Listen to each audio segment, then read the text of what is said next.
What happens when 90% of the media is controlled or owned by 6 corporations? What happens when those same corporations are operated and controlled by a political ideology? What happens when the news is no longer free from bias? What happens when the news is no longer reliable and independent? What happens when the news is no longer trustworthy? Fact becomes fiction? Fiction becomes fact? When does news become propaganda?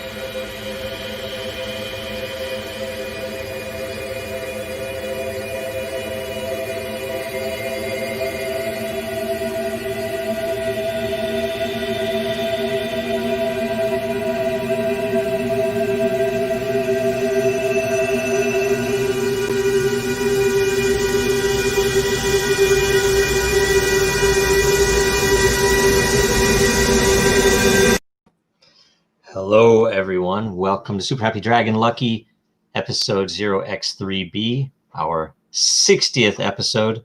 How many episodes have you been on so far, Rocco? That's a good question. I already lost count.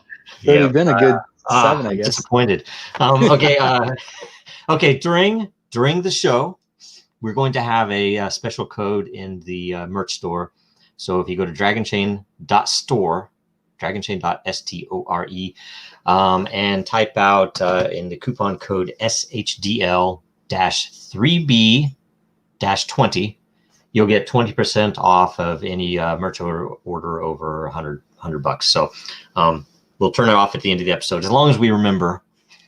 So, remind me. But either way, 20% off. So it's a good thing instead of a single that, you guys can. This is the chance to get loaded up on all the cool stuff, especially the new Dragon merch stuff. So anyway, first off, we're going to do some updates, a couple of healthy sized updates. We're going to try to go through it pretty quick. We just released a healthcare article, which is really important.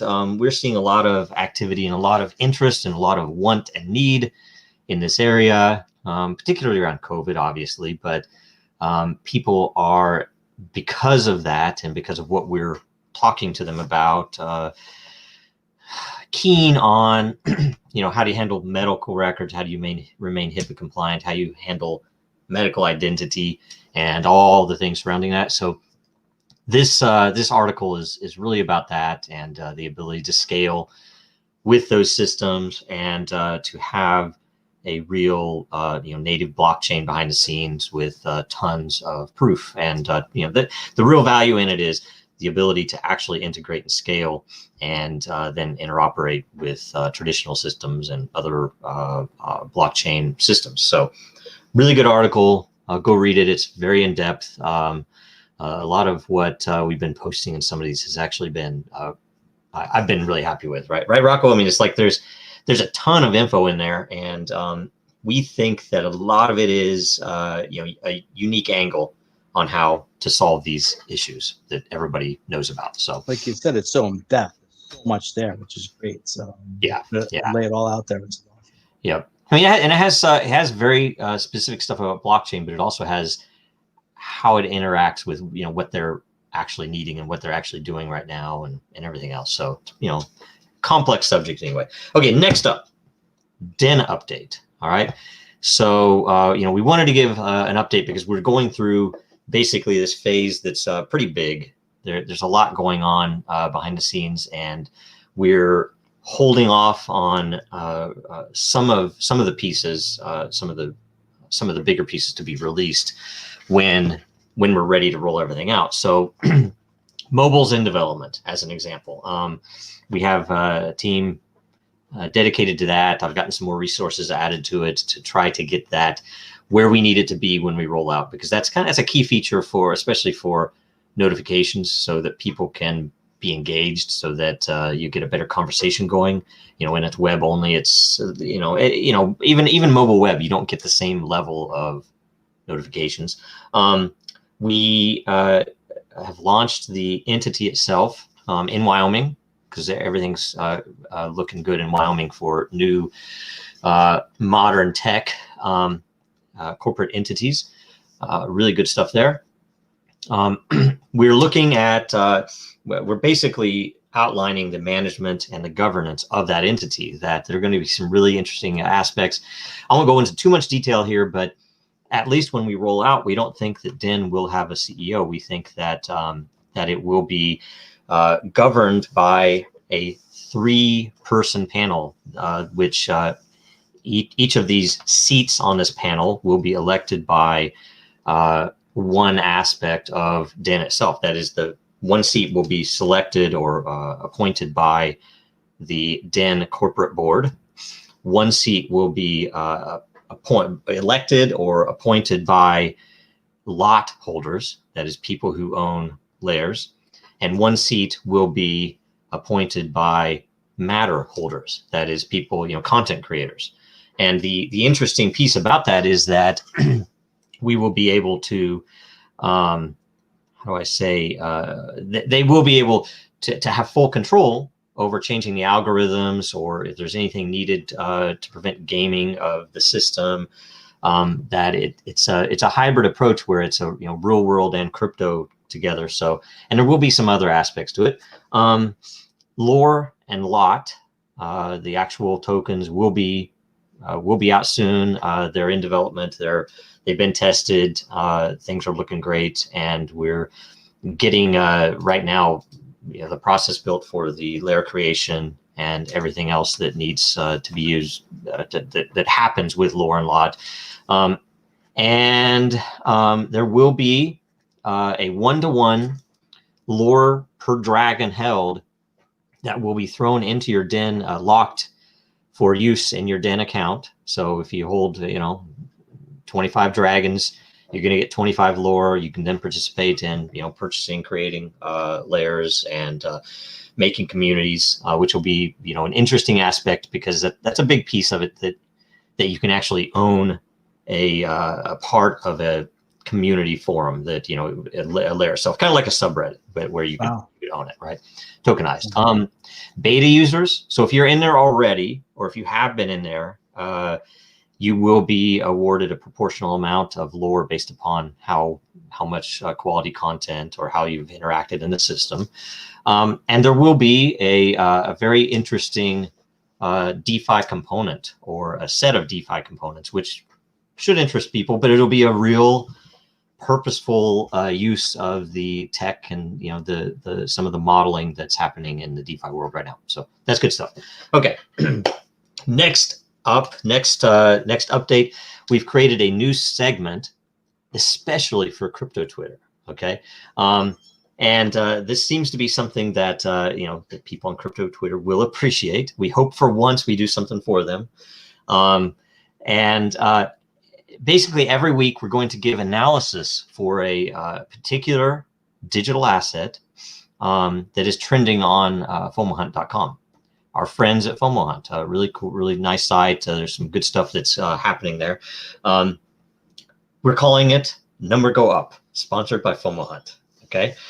So basically, for our first week, we're going to talk about Bitcoin. We're going to look at Bitcoin. All right. So last week, if you can look, number go up. And our analyst forecast, number go up, which is a bold statement, because right now number go down, but we still think the analyst forecast is number go up. Okay, so that's it. Go to FOMOhunt.com, and who knows what asset we'll review next week, but be ready for it. And we'll be right back with our guests after this. During the COVID-19 lockdowns, Dragonchain teamed up with Medic Health to provide a solution to allow businesses to reopen. Using decentralized identity, individuals can prove test results without exposing health data to anyone other than their doctor. The privacy-focused and HIPAA-compliant solution was created in only 15 days from concept to operational system.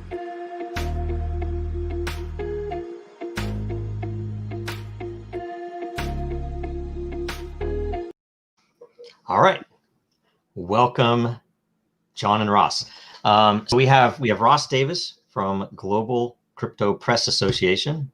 Welcome on board, and Truman Wolfe whose book, The Coming Financial Crisis, Look Behind the Wizard's Curtain, has been a #1 Amazon bestseller. So welcome on. John, tell us a little bit about yourself. Well, thanks for having me. Nice to join you. I am a former banker in California. Was a senior credit officer in a bank in San Francisco area, and then moved to LA and was a senior credit officer at a bank in Beverly Hills. I subsequently co-founded with a partner a business management company in LA. Business management's a niche industry in LA and New York. We handle the business and financial affairs of entertainment people. So, working actors, actresses, producers, directors, screenwriters, rock stars, they all have business managers. And I was the CEO there for, 20, 25 years. I retired 2006. I think it was, and began writing and speaking. So I write both nonfiction. You mentioned the most successful nonfiction book, which was The Coming Financial Crisis, which focuses, Joe, on the Bank for International Settlements, a bank that most people have never heard of. Bank for International Settlements is in Basel, Switzerland. It is, I call it, the godfather of the global financial mafia. It is the central banker's central bank. So the central banks on the planet belong to the BIS. It's an interesting, it's in Switzerland, but Swiss law does not affect it. Its employees are immune from prosecution. They have their own militia on the property. This is an entity above the law. And 60 of the planet's central banks belong there. And I also write fiction. I have a detective series, which is a lot more fun to write. And I publish a newsletter focusing on cryptocurrencies and precious metals called Strategic Financial Intelligence. And I do all that from my office in the mountains north of Los Angeles, which I think we lost him. Ross, introduce yourself. My name is Ross Davis. I'm editor-in-chief at the Global Crypto Press Association. So anyone that isn't familiar with that, our content is carried worldwide.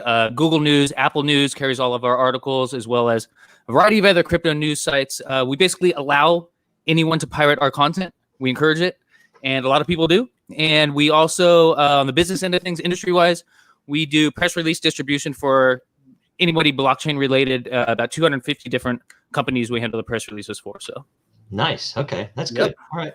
Yeah, we've seen some of your stuff, so nice. There's always good material. Oh, okay. We published something about you guys, gosh, like a month ago, I think. Yes. Yeah. Which about the show you guys were doing. I still have to find the episodes online somewhere, dude. I looked recently, like.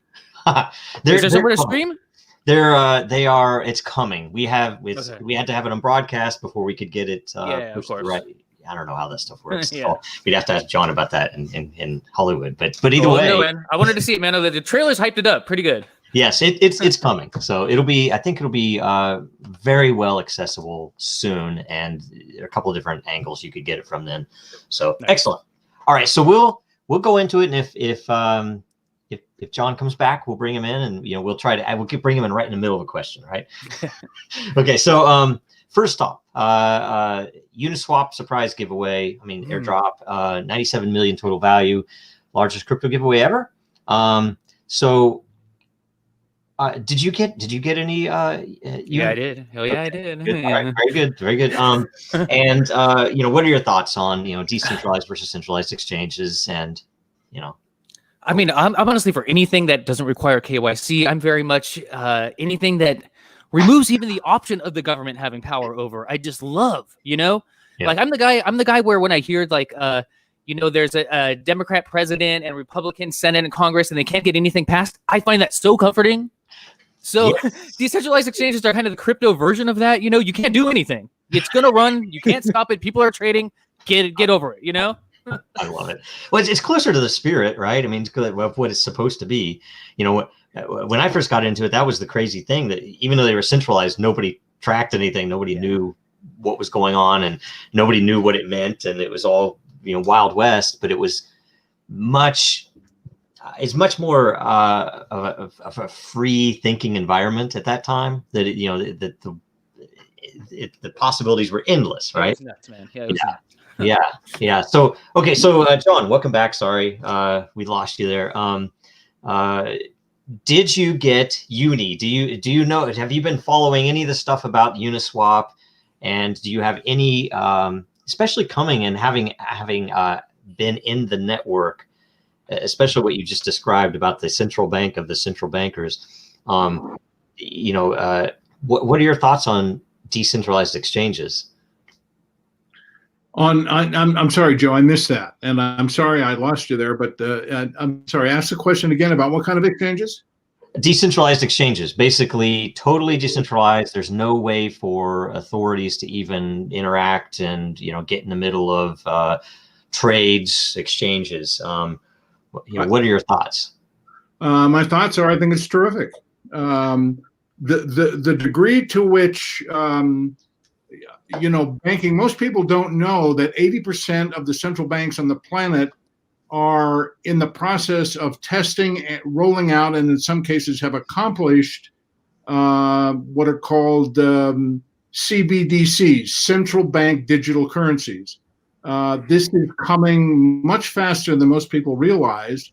China is the leading country, major industrial country, rolling out central bank digital currencies, seeking to, they've got 4 states now that are using it. They're paying employees in digital currencies.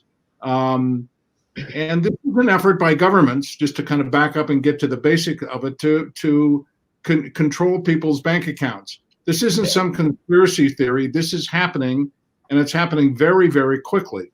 And the effort to get rid of cash on the planet is moving ahead very, very quickly.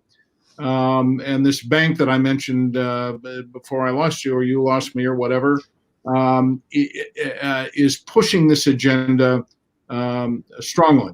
The U.S. Fed has been kind of behind this, behind the curve.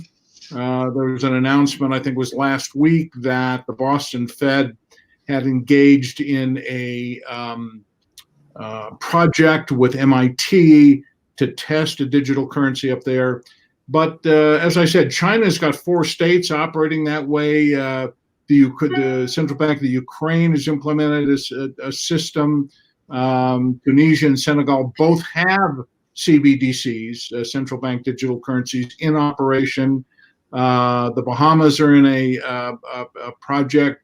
Bank of Japan and the European Central Bank are developing programs. I mean, I could go on and on, but I'm 100% in favor of what you asked. I'm sorry. Go ahead. No, because all the central bank stuff scares me, right? It's just I'm trying to figure out what even to ask you, because I'm kind of scared of what I might ask you. So, but either way, okay. Next up, Kraken Financial, became the first crypto company to receive banking charter in Wyoming. Right. Should exchanges try to be banks? Is this the hedge? I don't know. This is kind of, it's interesting. What do you think, Ross? No. I mean, I find it interesting, and it's not going to happen because the banks right now, they just got authorized to basically handle people's crypto. It just was set in stone yesterday that stable coins now, if you are a federally insured bank, that can include stable coins, which is going to be a lot of new investments coming out now that people can say it's being stored at an FDIC insured bank, and your funds are not just out there on the blockchain. And if a hacker gets them, they got them and it's gone. Like, it's just all the security that came with a printed dollar bill is now applied to crypto, and that's going to have a big effect. Mm-hmm. Yeah. What do you think, John? Man, he has a bad connection, huh? Oh, we lost him again. It's Hollywood. So, all right. And or somebody else is watching. Yeah, who knows? Once he started talking about the central bank of central banks, he just wow. away, right? So I'm not gonna say anything else. Okay, so U.S. Space Force taps blockchain firm Sage Security for data protection. Now, Dragonchain, we see data protection as a key blockchain use case. In fact, protection related to time and proof that the data was in whatever state it was at that particular time. So this makes a lot of sense to us, and we have some unique angles around it. But what do you think, Ross? I mean, because there's definitely a lot of power there, and I guess it depends on who's using it. I mean, it obviously makes a lot of sense now, and the one thing you will hear from the naysayers immediately is, what about when quantum happens? Every time you mention blockchain and cybersecurity, it's always about, okay, but this is all going to be worthless when quantum happens. What's your opinion on that? I mean, what is the response to that? Well, our opinion is architecture, software itself, because quantum is very focused on the crypto side of it. Yet, if you actually segregate the actual data, the quantum could affect the proof, and you can apply, if any of the quantum resistant algorithms work, you can apply those on the proof level.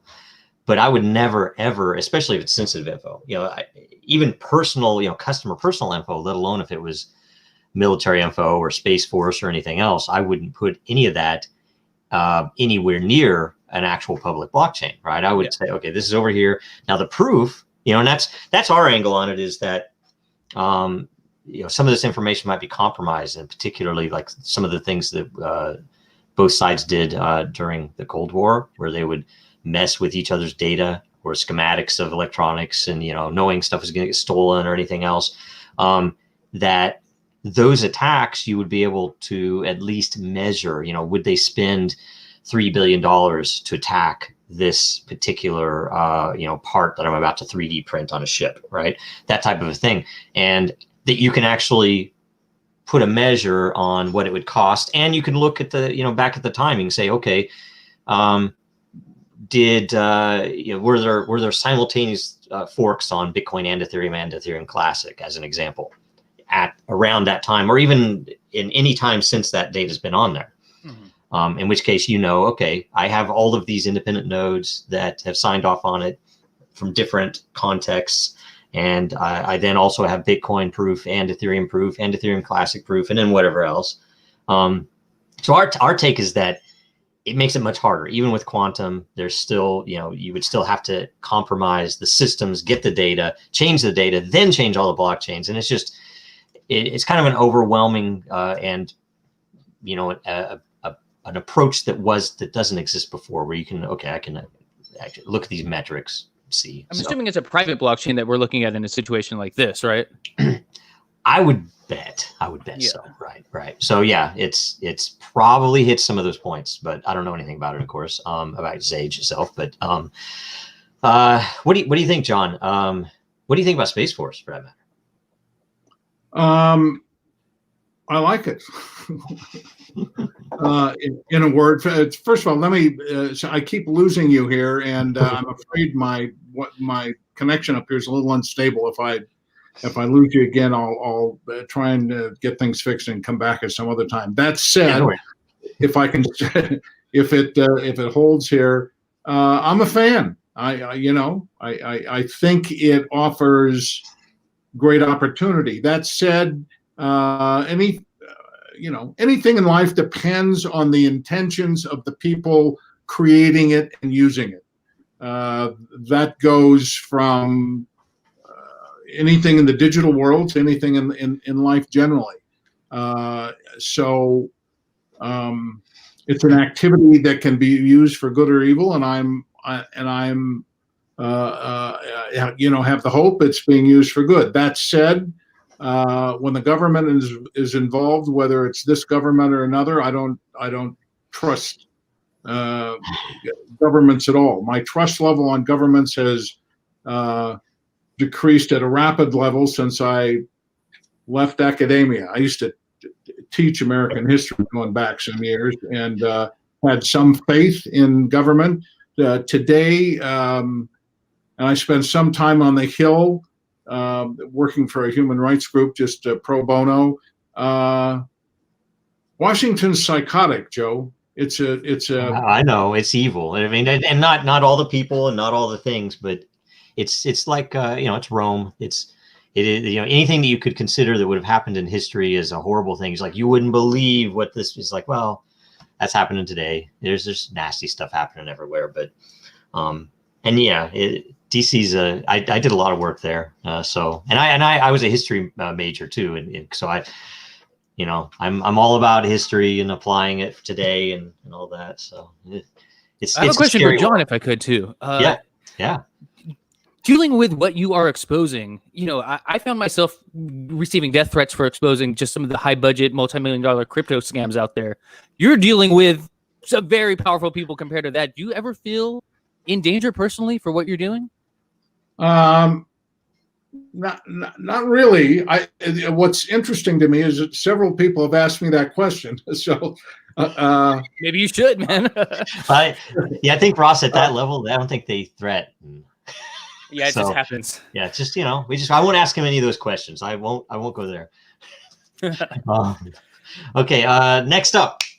Okay, speaking of politics, President Trump says he wants. Look at the time they froze him again. I think you're onto something, man. This is funny. This is getting strange, dude. Trump says that he wants the Supreme Court seat filled before the election. Here's my question. How I wanted to actually frame this is, what do you see as a potential use case?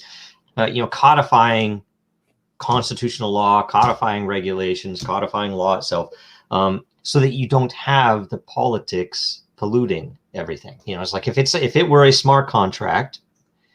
Here are the people who have the ability to vote on, in this case, on that.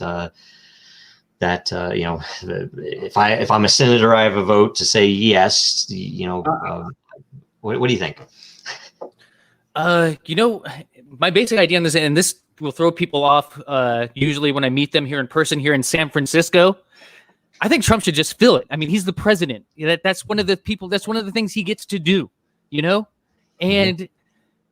I have a lot of left-wing views. I'm very much small government and small taxes, but I'm very much, I believe a gay married couple should be able to protect their marijuana plants with an AK-47 if they want to.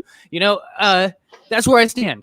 But I don't think you're doing anything to fix the toxicity of politics until you do one thing that goes against everything I just said, which is publicly fund elections and remove the entire concept of people being able to donate to politicians.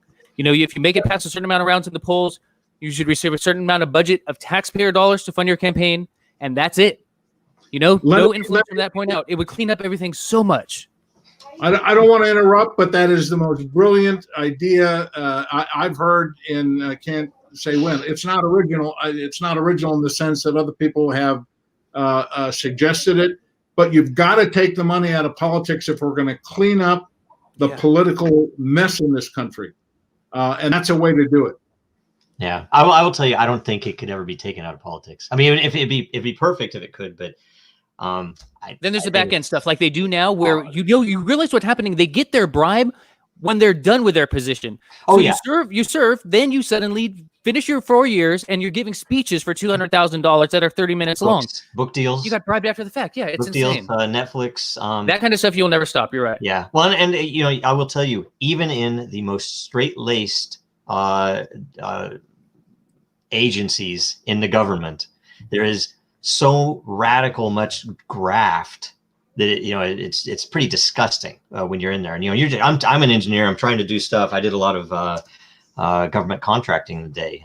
Worked for Lockheed. Did stuff independently outside. Did a lot of really fun projects as an engineer, but it was hell because you would always be up against this, ridiculous politics that was entirely based upon who gets a cut of, whatever budget there is. And, it's like that's understandable. But the parts that really surprised me were exactly what you said, that it is basically somebody who's in charge, awards a contract, gets somebody in from a big company, and then, magically 3 or 4 years later on retirement ends up working for that firm. And like, it's always this kind of, it's like, seriously, it's kind of crazy. So, when you're talking about what we're talking about with, the current budgets that happen in even in state office, let alone federal, that money's going to be flowing like crazy. And I guarantee that there's nation state money flowing into the campaigns now that is really bad. And to the term limits. I will say extracurricular. Term limits. Term limits are needed. Yeah. That's probably the biggest thing that's needed.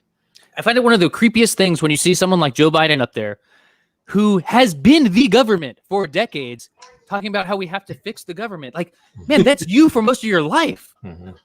Yeah. I don't know. What was it when Claude Pepper resigned? He was a Florida. Was he a congressman, I think? And Congress was supposed to be the one that, you come for a few years, you leave. He was there for generations. I mean, and it's bizarre, right? So anyway, you need stuff to be able to. Not only that, when they leave, they get their pension. I mean, you can go there for just serve 2 years, retire, and your pay just keeps going. Yep. Really? And by the way, speaking of which, the thing that's really needed is what I call it'd be a constitutional amendment, but it would be a bloodless revolution. It's a Jeffersonian concept that you need to spill blood occasionally to refresh the government, and you could do it without blood by just saying every law will go away after so many years unless it is reinstituted. So it would take, instead of right now, they pile up laws and they just keep piling up new ones. Instead, if they had to prioritize, what, this one's going away, it's like, who cares, right? No one cares about that law, and they would have for this constant battle to your point of much like Switzerland, or much like, some of these places where it's really hard to get things done on purpose, that it's a positive, right? So you don't want the government to actually keep doing stuff. So I'd rather say they have to work to keep laws in place, and the laws that are in place that they don't have backing for, they just silently go away. It's much easier. That needs to happen, but anyway. Yeah. Anyway, all right, let's see here. Next up, financial stocks sold off on Monday, led by Deutsche Bank and JP Morgan. Evil after a report that several global banks moved $2 trillion. It's not that much money anymore, is it? $2 trillion in allegedly illicit funds over the past 2 decades. Yeah, this happens all the time. This one, it sounded a little bit like less than I originally thought, in terms of this is them reporting likely or possible money laundering or other illicit activity. But they all report that. But the bad ones are when they realize, oh, this is the cartel money, or some other obviously doing illegal activity, and that he disappears right now. I thought he would be the expert on this one too. Yeah. So one way or another, though, that they realize they've been moving this money, billions and billions of dollars, trillions of dollars sometimes, and they keep doing it. And then when they're discovered, nobody loses their job, nobody they pay a fine. Goes to prison. They get a $25-50 million fine, which is not even the amount they made doing the crime. It's insane, man. It's a profit deal.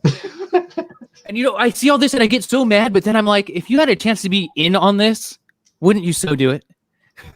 I don't know. I don't. It's gonna happen anyway. They would never let me in that crowd. Yeah, I know. Recordings like this is what screwed you. Yes, John. So at this end, you might have missed it because they closed you out. They shut you off. They didn't want you to hear the question. But basically, when the banks learn that there is money laundering going on, and then they continue to do the money laundering for profit, and then they get a fine for some small percentage of the actual profit that they turned. What are your thoughts there? How often does that happen, and who's really behind it? It happens a lot, Joe. It happens a great deal. You may or may not remember, I don't know, 3, 4, maybe 4 years ago, there was a huge flap because it was determined that the major banks dealing with LIBOR, which is the bank lending rate in Europe, that they've been manipulating that and making billions of dollars in profit betting on which way the rates were going when they were controlling the rates.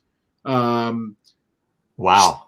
So and the fine, and it's just like you said in that case as well. The fines were in the billions, and the bank writes it off as a legal expense or whatever, and on they go.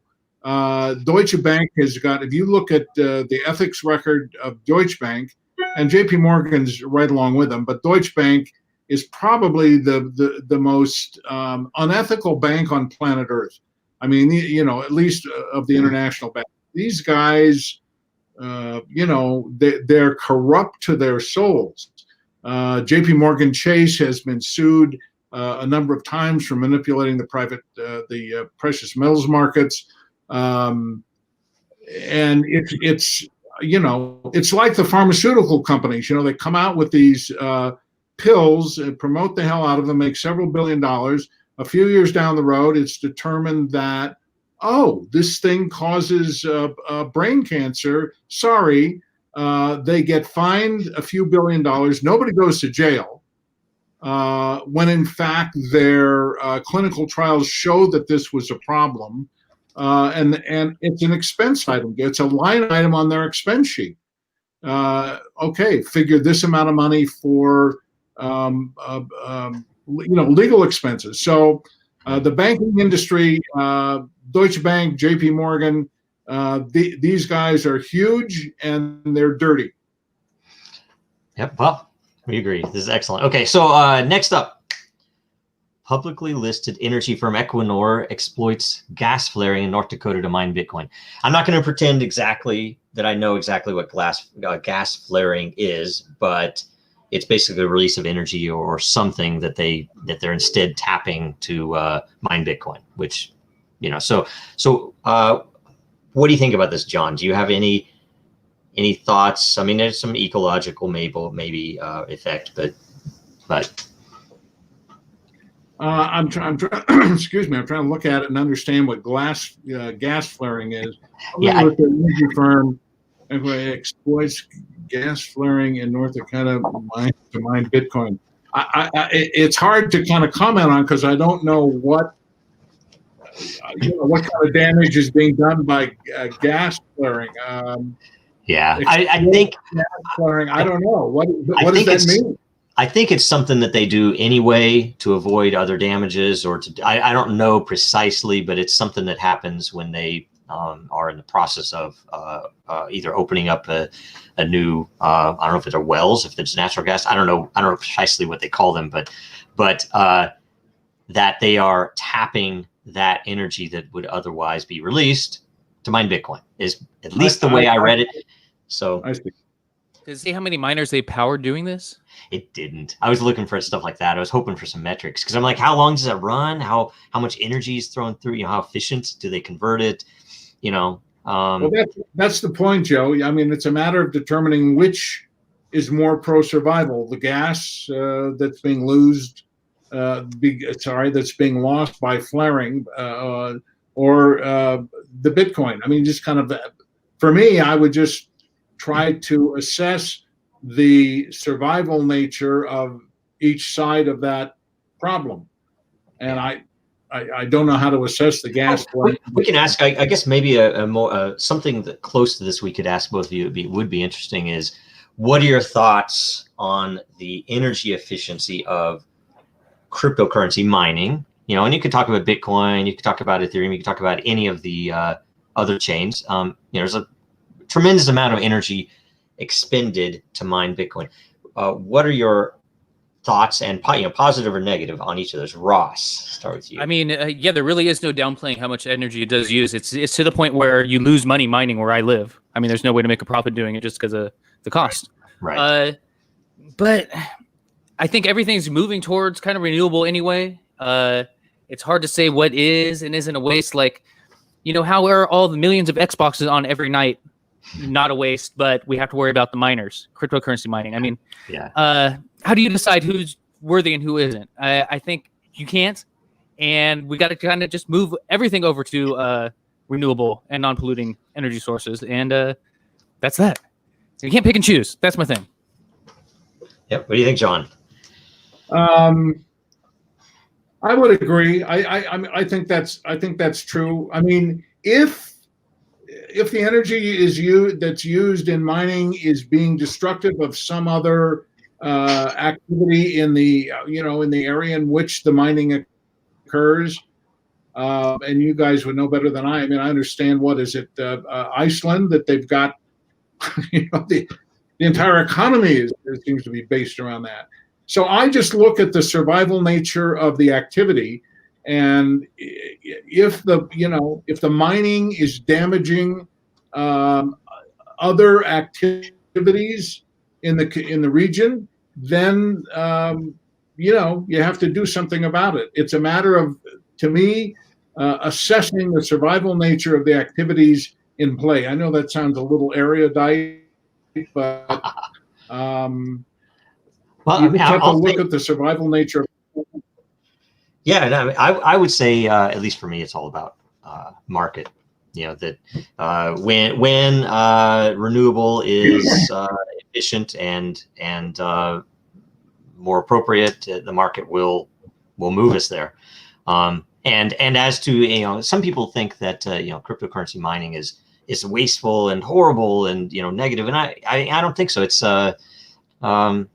people use energy for various things. People use resources for whatever they want, and it's all market based. And it's whoever has the money and wants to use it to make more money or to do whatever they're going to do is going to do it. So it's an interesting thing, but you can't really. I would prefer not to have any government control of it. I would prefer to say, let the market figure it out. It'll be at least more efficient than central control. But okay, next up, if we end Q4 with a net gain in Bitcoin, it would be 3 consecutive winning green quarters for the first time in 3 years. What do you think?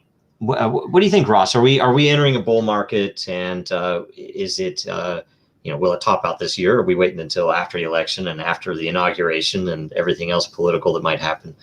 Yeah, I'm someone who's, and like a lot of people, have been watching the institutional side of things, and that is showing a boom is about to happen. You see all these firms behind the scenes; they are hiring like crazy. I just know from being in Silicon Valley, the amount of people who are trying to take from tech companies here and bring them into Wall Street firms to run their crypto because they see that as a tech/finance play. Something big is about to happen, and I think I don't want to give solid numbers, but I think we're going to be very happy a year from now. Okay. John, do the Rothschilds hold Bitcoin? I actually should know the answer to that. Yeah. Clearly, the Rothschilds, if you look at from the U.S. Fed, which is owned by banks, the stock of which is owned by the many in the Bank of England, the stock of which is owned by the Rothschilds. Yeah, I suppose. I haven't dug into that in detail, so I don't know. I'm going to go back to the prior comment. I agree. I don't have the intelligence sources, but I'm a technical guy in terms of graphs and looking at the graphs. I think Bitcoin is heading north and is going to continue to head north for the fourth quarter. Yeah, I think so too. Number go up. That's the most important thing to be said, right? Number go up. Okay, so that's everything. And so what we're going to do now, Ross, tell the people, where they can follow you, where they can learn more, especially about the global crypto. If you got an iPhone or an Android, either news app, just put in Global Crypto Press on there. Our content is carried on Apple News and Google News. And then globalcryptopress.com if you want to just get everything directly. And I also run another site that focuses kind of on DeFi stuff. That's cryptocurrencyloaning.com, kind of a little side project we just started up. So check that out as well. Excellent. I will download. Perfect. And John, where can people go to find find your books, to find your stuff? Most important site for me these days is the newsletter I'm writing, strategicfinancialintelligence.com. strategicfinancialintelligence.com. I'm going to get to Ross's site right away because I wasn't aware of it. Yeah, I was going to say, can I get a subscription? Let's check that out. I missed that. I'm sorry. Oh, can I get a subscription? I'd like to check out the newsletter. Oh, yeah, sure you can. Cool. Yeah. I'm gonna drop my email in chat. I'll have the emails in chat. Okay, good. I'll get you a copy. In fact, this month's issue is dealing very specifically with the dramatic increase in CBDCs, central bank digital currencies, and how they're rolling out across the planet. So it may be of interest to you. Very good. Excellent. All right. Well, thanks both of you for coming on. Sorry about the network issues, John. But I think it's my end, Joe. My apologies. No, they can't keep us from. I'm just joking. Anyway, we'll you guys come back again sometime later. Absolutely, man. Really, thanks for coming on. Both really good answers, really good info, and good range. So watch Super Happy Dragon Lucky again next Tuesday. Like, comment, subscribe, all the normal things you're supposed to do on whichever platform that you are on. And have a good week. Thank you. Thanks, guys. Good stuff, guys. That was really awesome.